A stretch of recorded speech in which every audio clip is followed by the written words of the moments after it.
ನಮಸ್ಕಾರ. ಶ್ರೀ ಗುರುಭ್ಯೋ ನಮಃ. ಸದ್ಗುರು ಶ್ರೀ ಸಾಯಿದೇವಾಯ ನಮಃ. ಕನ್ನಡ ನಾಡಿನ ಸಮಸ್ತ ವೀಕ್ಷಕರಿಗೆ ನಾನು ನಿಮ್ಮ ವಾಸುದೇವನ್ ಮಾಡ್ತಿರುವ ನಮಸ್ಕಾರಗಳು. ನಮ್ಮ ಚಾನಲ್ಗೆ ಸ್ವಾಗತ. ಇವತ್ತಿನ ಈ ಒಂದು ವಿಡಿಯೋದಲ್ಲಿ ನಾನು ನಿಮಗೆ ಕುಂಭರಾಶಿಯ ಅಕ್ಟೋಬರ್ ತಿಂಗಳ ಮಾಸ ಭವಿಷ್ಯವನ್ನು ತಿಳಿಸ್ಕೊಡ್ತಾ ಇದ್ದೇನೆ. ಅದಕ್ಕಿಂತ ಮುಂಚೆ ನಮ್ಮ ಈ ವಿಡಿಯೋವನ್ನು ಲೈಕ್ ಮಾಡಿ ಮತ್ತು ಸಬ್ಸ್ಕ್ರೈಬ್ ಮಾಡ್ಕೊಳ್ಳಿ.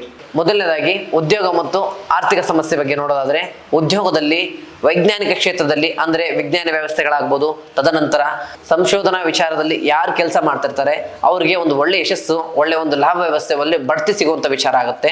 ನಂತರದಲ್ಲಿ ಫೈನಾನ್ಷಿಯಲಿ ಏನೇ ಮಾಡ್ಲಿಕ್ಕೆ ಹೋದ್ರು ಕೂಡ ಇನ್ನೊಬ್ಬರ ಮೇಲೆ ಡಿಪೆಂಡ್ ಆಗ್ಲಿಕ್ಕೆ ಹೋಗ್ಬೇಡಿ, ಇನ್ನೊಬ್ಬರ ಮೇಲೆ ವಿಚಾರ ಮಾಡ್ಲಿಕ್ಕೆ ಹೋಗ್ಬೇಡಿ. ಏನೇ ಮಾಡಿದ್ರು ಕೂಡ ಸ್ವಂತವಾಗಿ ನಿಮ್ಮ ಇನ್ವೆಸ್ಟ್ಮೆಂಟ್ ಮೂಲಕ ಅಥವಾ ನಿಮ್ಮ ಸ್ವಂತ ವಿಚಾರನ ನೀವೇನು ಮಾಡಿದ್ರು ಕೂಡ ಸಕ್ಸಸ್ ಅನ್ನ ಕಾಣ್ತೀರಾ. ಮೂರನೇ ವ್ಯಕ್ತಿಗಳ ಹಸ್ತಕ್ಷೇಪ ಇದ್ರೂ ಕೂಡ ಅಲ್ಲಿಂದ ಹೊರ ಬರುವಂತ ವಿಚಾರವನ್ನ ಮಾಡೋದು ಬಹಳ ಉತ್ತಮ.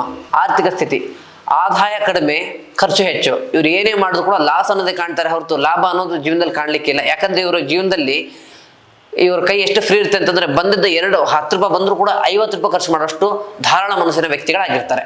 ಪ್ರೇಮ ಮತ್ತು ಕುಟುಂಬದ ವಿಚಾರದಲ್ಲಿ ಬಂತು ಅಂತಂದ್ರೆ, ಪ್ರೇಮದ ವಿಚಾರದಲ್ಲಿ ಅಪನಂಬಿಕೆ ಆಗುವಂಥದ್ದು, ಅಗೌರವನ್ನ ಒಬ್ರಿಗೋಗಿ ತೋರಿಸುವಂಥದ್ದು ವಿಚಾರ ಬರುತ್ತೆ. ಈ ಎರಡೂ ಕೂಡ ಆಗದೆ ಇರ್ತಾರೆ. ನೀವು ನೋಡ್ಕೊಂಡ್ರೆ ಏನೂ ಸಮಸ್ಯೆಗಳು ಬರೋದಿಲ್ಲ.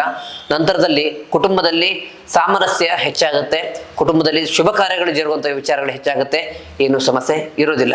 ಆರೋಗ್ಯದ ವಿಚಾರ ಅಂತ ಬಂತಂದ್ರೆ, ಈ ಕುಂಭರಾಶಿಯವರ ಎಲ್ಲ ವ್ಯವಸ್ಥೆಗಳು ಮೂಲ ಬರುವಂಥದ್ದು ಎಡಭಾಗದಲ್ಲಿ ಕಾಲಿಂದ ಹಿಡಿದು ತಲೆಯ ಕೂದಲಿನವರೆಗೂ ಬಹಳಷ್ಟು ಸಮಸ್ಯೆಗಳನ್ನ ಅನುಭವಿಸ್ತಾ ಇರ್ತಾರೆ. ಎಕ್ಸಾಂಪಲ್ ಕೊಡೋದಾದ್ರೆ, ಕಾಲು ನೋವಾಗ್ಬೋದು, ಕಾಲು ಫ್ರಾಕ್ಚರ್ ಆಗುವಂಥದ್ದಾಗ್ಬೋದು, ಭುಜಗಳಾಗ್ಬೋದು, ಭುಜಗಳು ನೋವೋದಾಗ್ಬೋದು, ತುಂಬ ಆಗುತ್ತೆ. ಹಾರ್ಟಿಗೆ ಸಂಬಂಧಪಟ್ಟಂಥ ಒಂದು ಸಮಸ್ಯೆಗಳು ಬರ್ಲಿಕ್ಕೆ ಚಾನ್ಸ್ ಇದೆ. ಸ್ವಲ್ಪ ಎಚ್ಚರಿಕೆಯಿಂದ ಇರೋದು ಬಹಳ ಒಳ್ಳೆಯದು. ಈ ರಾಶಿಯವರಿಗೆ ಪರಿಹಾರ ಮಾರ್ಗಗಳನ್ನ ತೀರಿಸೋದಾದ್ರೆ, ಶುಕ್ರವಾರ ದಿನ ನಿಮ್ಮ ಕುಲದೇವರಿಗೆ ಮಡಲಕ್ಕಿ ಜೊತೆಗೆ ಒಂದು ಸೀರೆಯನ್ನ ಕೊಡೋದು ಬಹಳ ಉತ್ತಮ. ಈ ರಾಶಿಯವರು ಬಹಳ ಕೋಪಿಷ್ಠರು, ಬಹಳ ಬುದ್ಧಿವಂತರು ಆಗಿದ್ರು ಕೂಡ ಎಲ್ಲರ ಒಂದು ಕಣ್ಣಲ್ಲಿ ಬಹಳ ಇರುವಂತ ವ್ಯಕ್ತಿಗಳು ಮತ್ತೆ ಎಲ್ಲರ ಕಣ್ಣಿಗೆ ಬಹಳ ಬೀಳುವಂತಹ ವ್ಯಕ್ತಿಗಳಾಗಿರ್ತಾರೆ. ಇದೇ ಆಗಿತ್ತು ಈ ತಿಂಗಳ ಕುಂಭರಾಶಿಯ ಮಾಸ ಭವಿಷ್ಯ. ಮುಂದಿನ ವಿಡಿಯೋದಲ್ಲಿ ಸಿಗೋಣ. ಧನ್ಯವಾದ.